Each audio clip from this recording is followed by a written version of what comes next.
Why is Israel losing?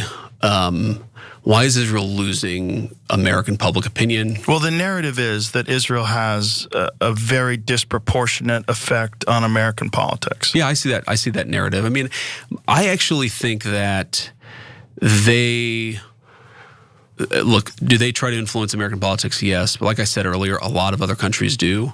I think to the extent that Israel does. I think some are better at it than others. I think the Israelis are definitely more effective at it than most. But I wouldn't say that they're the only effective country by any means that tries to influence American politics. I just think you have to be self-aware about it.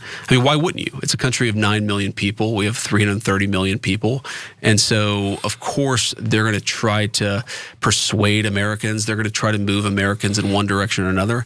I think that's just the nature of the beast. Okay, so they're a little bit more effective than the other countries. Is it? It's just a little bit. They give to 94% of Congress. No other country is within a country mile, not even close. Like, oh, but Qatar and UAE gave money to you to think tanks. Yeah, I don't like that either. Great, I'm happy you're pointing it out. We pointed out that is microscopic compared to owning 94% of Congress and being the #1 lifetime donor to Donald Trump and Joe Biden and Hakeem Jeffries and Chuck Schumer and Mike Johnson and almost every major leader we've had in our lifetimes. This is a joke. He knows that Israel controls America 2,000 times more. That's probably, literally 2,000 is too little for whoever's second most on that list. I don't see Canada or the French buying up any of our Congress, let alone most of our Congress. Trying to pretend like it's within the range of normal is absurd. It's not. But I like Rogan's skepticism on it. Here's more. But it's more than that. The concern is that they're spying on American politicians, that there's concerns about funding, there's concerns about influence, there's concerns about whether or not politicians are, whether they're aligned with Israel or whether they're aligned with the United States first.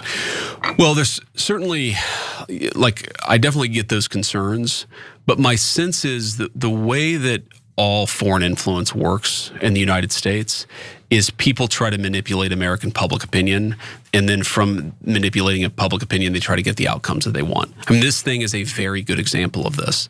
So, like, we know, I'm telling you, beyond a reasonable doubt, we know that the negotiation strategy that the president has asked us to pursue, and again, with limitations, like when the Iranians hit ships, the president has been willing to knock the hell out of the Iranians in response. This is not just a negotiation.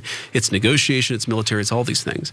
But I know beyond a shadow of a doubt that there have been people within the Israeli government who are trying to, like, actually shift us away from that policy because they want to continue the military campaign. And there's at least one upside to this interview, which is Vance admitting these things that is obvious to the rest of us, but like mainstream media never, ever talks about it. And in fact, if you say that Israel is trying to influence our politicians to get what they want, and that we went to this war because of Israel, they go, anti-Semite! Destroy them. No. You guys are all liars. JD Vance even accidentally admitted it there, okay? And if you want to give him credit, say, okay, he openly admitted it there. Of course, they're pouring, as we did explain in the last segment that we did, they're pouring hundreds of millions of dollars into marketing and propaganda here in America. You guys know I hate scams, especially the ones that target seniors. And Medicare, chock full of them. You've got commission-hungry brokers steering people toward whatever pays the broker the most, not what's best for you. Unfortunately, that's the whole game for so many of them. So here's who I actually trust. A company called Chapter. We did our homework on them.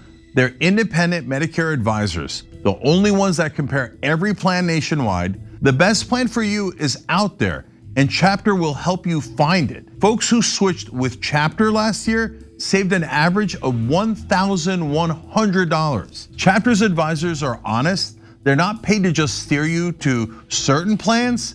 They work for you, not big insurance. A guy on our team had his dad call. Turned out he was already on the right plan, and they just told him so. So they're not looking to push anything. Their entire focus is on finding what's right for you. It's free, it's under 20 minutes, so skip the scams and call Chapter today. Call 805-2 805-201-2275 for Medicare help you can trust. That's 805-201-2275. I mean, right now in Michigan, another topic we'll talk about later in the show, they poured in $50 million into a Senate campaign to make sure that the senator from Michigan represents Israel instead of America. They want to make sure Abdul El-Sayed loses because he's for Americans. And Haley Stevens, they've already given over $20 million to her in the past. And here comes another $50 million. And she says that she went to Congress to serve Israel. So Ted Cruz said the same thing. Fetterman says the same thing. They just blatantly say it. I'm not for America, I'm for Israel. And then our press goes, I don't see it, I don't hear it, no way, I'm not gonna report on it. But last one here is Rogan pressing Vance on whether Israel pushed US into this war specifically. Do you think that we would have started this war in Iran without the influence of Israel? I think the president, completely separate from any influence from Israel, believes very strongly, and again, I agree with this, that Iran should not have a nuclear weapon. Right, and I but think he was after willing to do things. Bombed them in June, right? That was the initial attack, right? June of last year. Yeah. Midnight Hammer, yeah. Right. Do you think he would have continued with the most recent campaign if it wasn't for the influence of Israel? Yes, I do. Really? I do, yeah. Look, Why I mean, I think, again, and I see this, and I see it even from people that are in our coalition, and this would be my flip side to the hawks who have been attacking me or the president mercilessly over negotiation. I would sort of turn this back on some of the doves or some of the realists who have been attacking the president of the United States. The idea that Donald Trump is being like blackmailed is crazy to me. Because again, I see the way that he makes decisions. I see the way that he processes this stuff. Like the idea that he picks up the phone with anybody and says, hey, like I'm gonna take orders from you. No, that's just not how Donald Trump operates. Wait a minute, nobody said blackmailed. Adam, there's a lot of things that happen in those clips. One was the idea that Trump won't get influenced by anyone. He's said on tape, I do things for the Adelsons. I moved our embassy for the Adelsons. I'm doing this. I mean, he says it all the time. But wait, Rogan didn't say blackmailed. Nobody said blackmailed. Why did JD Vance talk about whether Trump was being blackmailed? It's funny because in one breath, JD Vance says, yeah, of course, there's foreign influence campaigns being run in our politics. He's actually rather dismissive and flippant about it, which in my opinion is part of the problem. And then the next breath, he tries to dismiss the idea that Trump is subject to those same foreign influence campaigns. But it is kind of weird. He uses the word blackmail, which could be a Freudian slip or could be him trying to get ahead of something. At the end of the day, the reporting that I read and that I trust says that Benjamin Netanyahu tried to pitch this exact war to many presidents. And Trump was the one who was dumb enough to go into this war. He was the one president who thought that we could maybe get out unscathed. Maybe this would be Venezuela part 2. And since then, he has been dog walked by Benjamin Netanyahu throughout all of these negotiations because the Israelis aren't looking for a way out. Trump has the political incentive to find a way out. So JD Vance's dismissiveness about this foreign influence campaign coming from Israel is part of the problem. You said it well, like yes, other countries do want to influence the United States. Qatar, Russia absolutely does. Countries have incentives to influence us, but the problem is Israel has an outsized influence on our politicians in a surgical manner that makes our politicians take these wacky positions or at the very least stay silent about genocide and settlements in the West Bank. I'm someone who likes to call out Russia's invasion of Ukraine with a lot of moral clarity. And I think you're a hypocrite if you call that out, but can't call out our supposed ally of Israel literally taking over land in the West Bank, evicting people from their homes, murdering people, and then stealing that territory. The fact that every single Democratic politician is not out there sounding the alarm should be a tell that there is some sort of distortionary foreign influence effect on our politics. And JD Vance basically admits it, but tries to write it off in this weirdly dismissive tone. Like he doesn't take a hard stance, he just dismisses it entirely.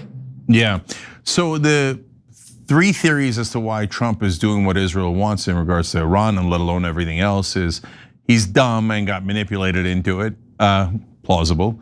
He's corrupt and has gotten hundreds of millions of dollars from the Adelsons, let alone the rest of the Israeli lobby. Not just plausible, fact.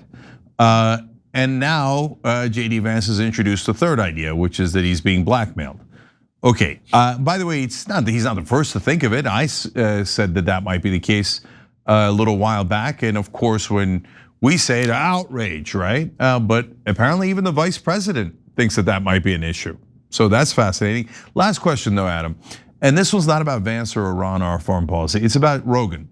So Rogan's not known for much pushback, but he did as much pushback as Rogan does there. And he did say to him, hey, listen, didn't we knock out their nuclear facilities in the first go around? What are we doing this for? Wait, are you really saying that Israel doesn't have much influence or that we would have gotten in this war without it? So are you a little heartened to see the podcasters, kind of independent, largely independent podcasters like Rogan and others that voted for Trump, like Dave Smith, Tim Dillon, Theo Vaughn, all turn around and go, no, not buying it? It's very heartening. And honestly, people aren't dumb. Americans aren't dumb. I know that a lot of people in my audience like to act like Joe Rogan is a lost cause or he's some far right guy. I don't even think that's the case. I think Joe Rogan represents the everyman, and a lot of people, well, a very rich everyman, but like he is just as impressionable as the average American is. And just like a lot of young dudes my age and UFC bros, he got caught up in all of this right-wing propaganda, but that doesn't mean he's entirely lost forever. I think that Joe Rogan can very clearly see that this administration lied about the Epstein files, is lying about the Iran war. You see comedians like Theo Vaughn coming out with a lot of moral clarity on Gaza, saying that it's a genocide. So when they have to sit across JD Vance and JD Vance is lying to their faces, they know that the vice president is lying. So again, Joe Rogan has been pushing a lot of conspiracy theories and a lot of right-wing slop. I'm not trying to defend him at all, but I think he really just represents a lot of Americans who are very, very worried about the current state of this war. And I think those questions that he was asking, I don't think it's some like plotted out questions that he had written down before. I think he's genuinely just asking, wait a minute, why is this foreign influence here? Why is it so obvious? Why is this war failing? Why are the files not being released? This represents a lot of people. Young dudes my age, young women my age are asking these exact same questions, and the administration can't keep running away from it. Trump can't keep just word vomiting away out of this mess. We are currently in a war that is spiraling. Gas prices are spiking, the files aren't being released, and this foreign influence is rapidly dying as newer generations realize what is happening. Yeah, so I totally agree with your analysis on Rogan. He's more like the average guy being swayed in one direction and another, but at least he's keeping an open mind. And there was a theory that they were all MAGA cultists and they would all follow Donald Trump like sheep. But the good news has been that no, they haven't so far. It doesn't mean that they agree with everything we say, but it does mean that they have some independent judgment, and that's a relief for sure. Last thing for the audience is we've got a poll up on tyt.com. We're curious what you guys think. How much influence do you think Israel has over the American government? Because this is the biggest issue and one that they just discussed. A is none, B is small amount, D is huge amount, C is huge amount, and D is near complete control. So curious to see how that turns out. tyt.com to vote there. Every time you ring the bell below, an angel gets his wings. Totally not true, but it does keep you updated on our live shows.